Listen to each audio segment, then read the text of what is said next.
Hello hi ನಮಸ್ಕಾರ, welcome to the channel. ಹೇಗಿದ್ದೀರಾ? ಎಲ್ಲ ಚೆನ್ನಾಗಿದ್ದೀರಾ, ಆರಾಮಾಗಿದ್ದೀರಾ ಅಂತ ಅಂದ್ಕೊಳ್ತೀನಿ. ಚೆನ್ನಾಗಿ ಕಾಣಿಸ್ತಾ ಇದೆಯಾ ನೀನು? ಸೂಪರಾ? ಇಷ್ಟ ಆಯ್ತಾ ನಿಂಗೆ? ಚೆಂದ ಕಾಣ್ತಾ ಇದೆಯಾ ನೀನು?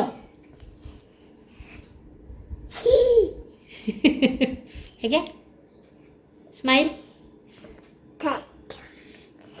ಹಾಯ್ ಬನ್, ಹಾಯ್ ಬಾಯ್ ಬನ್, ಟಾಟಾ ಬನ್ನ, ಟಾಟಾ ಕಿಶಿ ಕಿಶಿ ಅವಳು ಹೆಂಗತ್ತು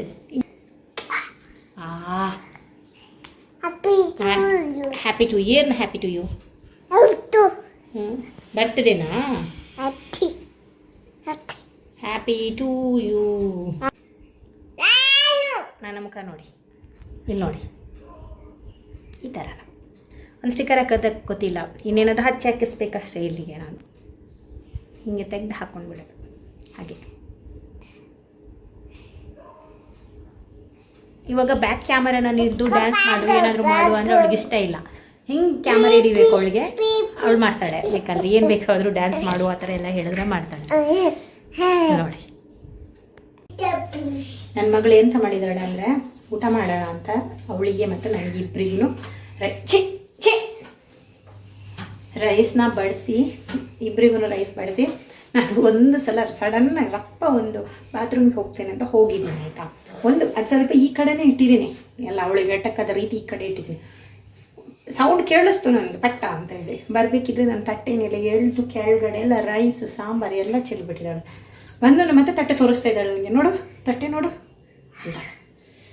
ಹೋ ಅಂತ ಅನ್ನಿಸ್ಬಿಡುತ್ತೆ ಒಂದೊಂದು ಸಲ. ನಿಮ್ಮದೇ ಊಟ ಮಾಡೋದಕ್ಕೂ ಬಿಡೋದಿಲ್ಲ. ಇದು ಮಹಿನಾದ್ದು ಊಟ ಇವತ್ತಿದು. ಬಾ ಬಾ ಬಾ ಮಹಿನಾ. ಇದು ನೋಡಿ ರಾಜ್ಮಾ ಕರಿ, ಸ್ವಲ್ಪನೇ ಸ್ವಲ್ಪ ರೈಸು, ಕರ್ಡ್ ರೈಸು, ಆ್ಯಂಡ್ ಸ್ವಲ್ಪ ಬೇಯಿಸಿರೋ ರಾಜ್ಮಾ.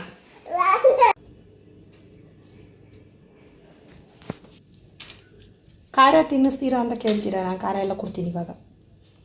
ಒಂದೊಂದು ಇಷ್ಟ ಆಗುತ್ತೆ ಅವಳಿಗೆ. ರಾಜ್ಮಾ ತುಂಬ ಇಷ್ಟ, ಹಾಗಾಗಿ ತಿಂತಾಳೆ ಅಲ್ವಾ ಮಹಿನಾ? ಅಲ್ಲ ಇಲ್ಲ ಎಂಕಾಪುಜಿ ನೋ ನೋ ನೋ.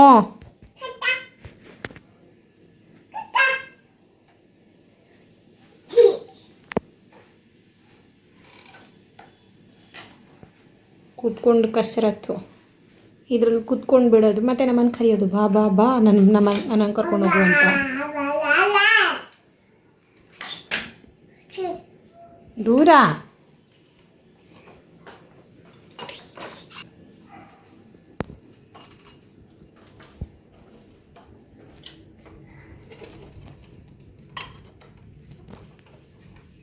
ಖುಷಿ ನೋಡಿ.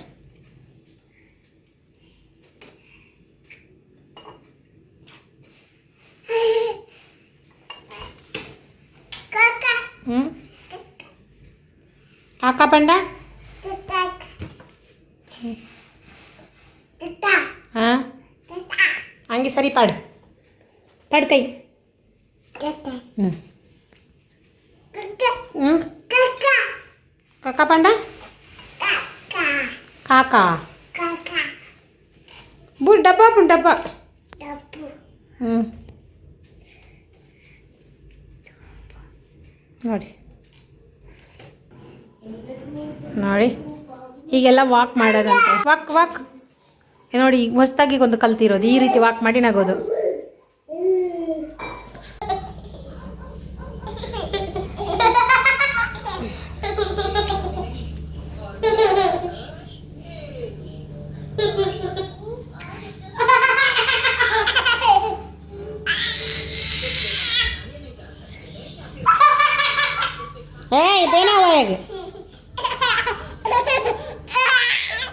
Welcome back. ಇವತ್ತು ಮಹಿನಾಗೆ ವ್ಯಾಕ್ಸಿನ್ ಇತ್ತು. ಆಲ್ಮೋಸ್ಟ್ ಅವಳ ಚಾರ್ಟಲ್ಲಿರುವಂಥ ವ್ಯಾಕ್ಸಿನ್ ಮುಗ್ದಿದೆ ಅಂತ ಅಂದ್ಕೊಳ್ತೀನಿ. ಇವತ್ತು ಕೊಟ್ಟಿದ್ದು ನಾವು ಫ್ಲೂ ವ್ಯಾಕ್ಸಿನು. ಅಂದರೆ ಇದು ವರ್ಷ ಫ್ಲೂ ವ್ಯಾಕ್ಸಿನ್ ಕೊಡಬೇಕು ನಾವು. ಈ ಫ್ಲೂ ವ್ಯಾಕ್ಸಿನ್ನ ನಾವು ಜೂನ್ ಮಂತ್ ಒಳಗಡೆ ಕೊಟ್ಟರೆ ಒಳ್ಳೆಯದು. ಯಾಕಂದರೆ ಈ ಹೊಸ ವೈರಸ್ಗಳೆಲ್ಲ ಬರೋದು ಮಳೆ ಶುರುವಾದಾಗೆಲ್ಲ ಬರುತ್ತೆ. ಅದಕ್ಕಿಂತ ಮುಂಚೆನೇ ಫ್ಲೂ ವ್ಯಾಕ್ಸಿನ್ ಎಲ್ಲ ಕೊಟ್ಟರೆ ಒಳ್ಳೆಯದು. ಸೊ ಇವಳ ಚಾರ್ಟಲ್ಲಿ ಕೆಲವು ವ್ಯಾಕ್ಸಿನ್ ಪೆಂಡಿಂಗ್ ಇದ್ದಿದ್ದರಿಂದ ಫ್ಲೂ ವ್ಯಾಕ್ಸಿನ್ ಕೊಡೋದು ಲೇಟ್ ಆಯಿತು. ಇವಾಗ ಆಗಸ್ಟ್ ಎಂಡಲ್ಲಿ ಕೊಟ್ಬಿಟ್ವಿ ನಾವು. ಹಾಗೆ ಇನ್ನೊಂದು ಏನು ಕೊಟ್ಟಿದ್ದು ಇವತ್ತು ಅಂದರೆ, ನಾವು ಮಹಿನಾಗೆ ಪ್ರೈವೇಟ್ ಚಾರ್ಟಲ್ಲಿರುವ 16ರಿಂದ 18 ತಿಂಗಳ ಒಳಗಡೆ ಕೊಡುವಂಥ ವ್ಯಾಕ್ಸಿನ್ನ ಕೊಡಿಸಿರೋದು. ಇದರಲ್ಲಿ ನಾವು ಒಂದು ಪೆಂಟ್ಯಾಕ್ಸಿನ್ ಮತ್ತು ಫ್ಲೂ ವ್ಯಾಕ್ಸಿನ್ನ ಕೊಡಿಸಿದ್ವಿ. ಇವತ್ತಿನ ವ್ಯಾಕ್ಸಿನು ನಮಗೆ ಇಲ್ಲಿ ತನಕ ಬಂದುಬಿಟ್ಟಿದೆ. ಹಾಗಾಗ್ಬಿಟ್ಟಿದೆ. ಏನಂದರೆ ಎಲ್ಲೂ ಕೂತ್ಕೊಳ್ಳೋದಿಲ್ಲ, ನಿಂತ್ಕೊಳ್ಳೋದಿಲ್ಲ. ಒಂದು ಸ್ವಲ್ಪ ಹೊತ್ತು ನಿದ್ದೆ ಮಾಡಿದ್ದಾಳೆ. ಮಧ್ಯಾಹ್ನ ನಾವು ಊಟ ಮಾಡೋ ಹೊತ್ತಿಗೆ ಸ್ವಲ್ಪ ನಿದ್ದೆ ಮಾಡಿದ್ದಾಳೆ.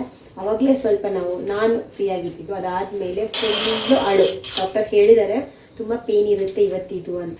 ಇವಾಗ ನಾನು ಕಿಚನಿಗೆ ಬಂದಿದ್ದೀನಿ. ಏನೂ ತಿಂದಿಲ್ಲ ಅವಳಿಗೆ ಏನಾದರೂ ಮಾಡಿಕೊಡೋಣ ಅಂತ.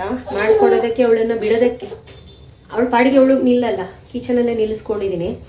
ಸೊ ಕಿಚನಲ್ಲಿ ನಿಂತ್ರೇನ ಇದ್ದಿದ್ದೆಲ್ಲ ಎಳಿತಾಳೆ. ಹಾಗೆ ಹೀಗೆ ಎತ್ಕೊಂಡ್ರೆ ಕಾಲೆಲ್ಲ ನೋವಾಗುತ್ತೆ ಅವಳಿಗೆ.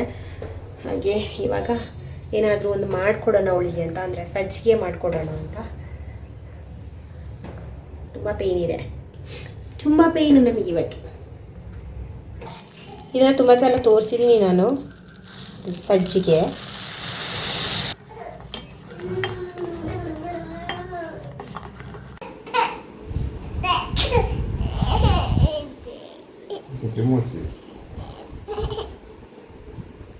ओल बेने आती ओल बेने तो चले ओल बेने बंगरिगे तुका ओल बेने खारा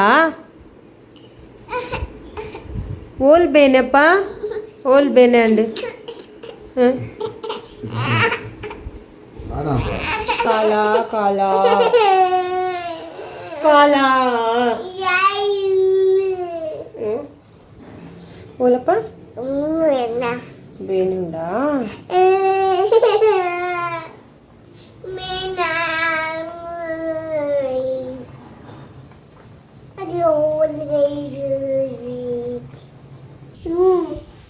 ರೆಡಿ ಆಯಿತು ನಮ್ಮ ಮಹಿನನ್ನ ಫುಟ್ಟು.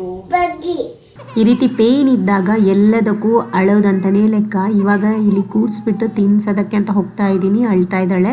ಏನಕ್ಕೆ ಅಂದರೆ ಸಿಕ್ಕಿದ್ದಕ್ಕೆಲ್ಲ ಹಠ ಮಾಡೋದು. ಇವಾಗ ಎಕ್ಸ್ಟ್ರಾ ಸ್ಪೂನ್ ಅವಳ ಕೈಯಲ್ಲೊಂದು ಕೊಡಬೇಕು, ಹಾಗಾಗಿ ಅಳ್ತಾ ಇದ್ದಾಳೆ.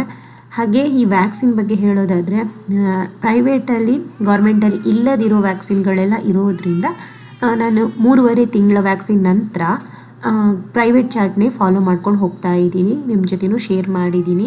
ಆದರೆ ಲಾಸ್ಟ್ ಮಂತ್ ಮತ್ತು ಈ ಮಂತ್ ಏನು ವ್ಯಾಕ್ಸಿನ್ ಕೊಡಿಸಿದ್ವಿ ನೋಡಿ, ಆವಾಗ ಅವಳೇನು ಮಾಡ್ತಾಳೆ, ವ್ಯಾಕ್ಸಿನ್ ಕೊಟ್ಟಾಗ ಕಾಲೆಲ್ಲ ಗಟ್ಟಿ ಹಿಡ್ಕೊಂಡು ಕಿರ್ಚೆಲ್ಲ ಆಡ್ತಾಳೆ. ಹಾಗಾಗಿ ಕೊಟ್ಟಾದ್ಮೇಲೆ ಅವಳಿಗೆ ತುಂಬ ಪೇಯ್ನ್ ಬರ್ತಾ ಇದೆ. ಲಾಸ್ಟ್ ತಿಂಗಳು ಕೂಡ ಹಾಗೆ ಆಗಿದೆ, ಈ ಮಂತ್ ಕೂಡ ಹಾಗೆ ಆಗಿದೆ. ನಡೆಯೋದಕ್ಕೆ ಒಂದು ದಿವಸ ಆಗಿಲ್ಲ ಅವಳಿಗೆ. ಜ್ವರನೂ ಬಂದಿತ್ತು, ಬರ್ತಾ ಇದ್ಲು. ಅವಾಗೆಲ್ಲ ಅನಿಸಿತ್ತು ನನಗೆ ಯಾಕಾದರೂ ಕೊಡಿಸಿದ್ನೆ, ಬೇಡ ಇತ್ತು, ಗೌರ್ಮೆಂಟೇ ಫಾಲೋ ಮಾಡ್ಬೋದಿತ್ತು ಅಂತ. ಅಹನಿಗೆ ಕೊಡಿಸಿದ್ವಿ, ಹಾಗಾಗಿ ಇವಳಿಗೂ ಕೊಡಿಸೋಣ ಅಂತ ಅಷ್ಟೇ. ವ್ಯಾಕ್ಸಿನ್ ಕೊಟ್ಟ ಜಾಗದಲ್ಲಿ ಸ್ವಲ್ಪ ದಪ್ಪ ಆಗಿತ್ತು. ಡಾಕ್ಟರ್ ಐಸ್ ಕ್ಯೂಬ್ ಎಲ್ಲ ಇಡೋದಕ್ಕೆ ಹೇಳಿದರು. ನಾನು ರೆಡಿ ಮಾಡಿ ಇಟ್ಟಿದ್ದೆ. ಅದನ್ನ ಹತ್ತಿರ ತಗೊಂಡು ಹೋದಾಗಲೇ ಕಿರ್ಚಿ ಬೊಬ್ಬೆ ಹಾಕಿದ್ಲು. ಹಾಗಾಗಿ ಅದನ್ನು ಸ್ಟಾಪ್ ಮಾಡಿದೆ. 1-2-3 ದಿವಸ ಇತ್ತು. ಅದಾದಮೇಲೆ ಅದರ ಪಾಡಿಗೆ ಸರಿ ಹೋಯಿತು. ಇನ್ನೂ ವ್ಯಾಕ್ಸಿನ್ ಬಂದು 18ರಿಂದ 24 ತಿಂಗಳಲ್ಲಿ ಇರೋದು. ನಮಗೆ ಜಾನ್ವರಿಯಲ್ಲಿ ಬರೋದಕ್ಕೆ ಹೇಳಿದ್ದಾರೆ. ಅಲ್ಲಿ ತನಕ ಸ್ವಲ್ಪ ರಿಲೀಫು. ಹಾಗೆ ಎಲ್ಲರೂ ಕೇಳೋ ಕ್ವಶನ್, ನನ್ನ ಮಗಳ ವೆಯ್ಟ್ ಇಷ್ಟು ಅಂತ. ಲಾಸ್ಟ್ ತಿಂಗಳಿಂದ ಈ ತಿಂಗಳಿಗೆ 200 ಗ್ರಾಮ್ ಜಾಸ್ತಿ ಆಗಿದ್ದಾಳೆ. ಆದ್ರೂ ಅವಳು 9 kg ರೀಚ್ ಆಗಿಲ್ಲ. ಹಾಗೆ ಇನ್ನೊಂದು ಏನಂದರೆ ಹೈಟ್, ಅವಳ ಹೈಟ್ ಬಂದು 85 ಸೆಂಟಿಮೀಟ್ರ್ ಇದ್ದಾಳೆ. ವೆಯ್ಟ್ ಅಥವಾ ಹೈಟ್ ಯಾವುದಾದ್ರೂ ಇನ್ಕ್ರೀಸ್ ಆದ್ರೂ ಓಕೆ ಅಂತ. ಅಂದರೆ ಇವಳ ವೆಯ್ಟ್ ಚೆನ್ನಾಗಿಲ್ಲ ಅಂತಲೇ ಹೇಳ್ತಾ ಇದ್ದಾರೆ. ಆದರೆ ಹೈಟ್ ಓಕೆ. ಹೈಟ್ ಹೇಗಿರಬೇಕು ಅಂದರೆ 75ರಿಂದ 95 ಸೆಂಟಿಮೀಟ್ರ್ ಒಳಗಡೆ, ಅಂದರೆ ಅವಳ ಏಜಿಗೆ ಇದ್ದರೆ ಅದು ಓಕೆ ಅಂತ ಹೇಳಿದ್ದಾರೆ. ಸೊ ನಂತರ ಚಾರ್ಟ್ ಕೂಡ ಇದೆ ಅದರ ರಿಲೇಟೆಡ್. ಹಾಗೆ ವೆಯ್ಟು ಆಗ್ತಾ ಇಲ್ಲ, ತಿನ್ನಿಸ್ತಾ ಇದ್ದೀನಿ, ಅವಳು ವೆಯ್ಟ್ ಆಗ್ತಾನೇ ಇಲ್ಲ. ತುಂಬಾ ಆ್ಯಕ್ಟಿವ್ ಇದ್ದಾಳೆ. ಹಾಗಾಗಿ ತುಂಬ ಕಷ್ಟ ಅವಳನ್ನು ದಪ್ಪ ಮಾಡೋದು. ಮಾಡ್ತಾ ಇದ್ದೀನಿ, ಟ್ರೈ ಮಾಡ್ತಾ ಇದ್ದೀನಿ, ನೋಡೋಣ ಹೇಗೆ ಹೋಗುತ್ತೆ ಅಂತ. ಹಾಗೆ ಇವತ್ತಿನ ವಿಡಿಯೋ ಇಷ್ಟೇ. ಈ ವಿಡಿಯೋ ಇಷ್ಟ ಆದರೆ ಚಾನಲ್ಗೆ ಸಬ್ಸ್ಕ್ರೈಬ್ ಮಾಡಿಕೊಂಡು ಈ ವಿಡಿಯೋಕ್ಕೊಂದು ಲೈಕ್ ಕೊಡಿ. ನಿಮ್ಮ ಅಭಿಪ್ರಾಯನ ಕಾಮೆಂಟಲ್ಲಿ ತಿಳಿಸಿ. ಮುಂದಿನ ವಿಡಿಯೋದಲ್ಲಿ ಸಿಗ್ತೀನಿ. ಅಲ್ಲಿ ತನಕ ಟೇಕ್ ಕೇರ್, ಬಾಯ್.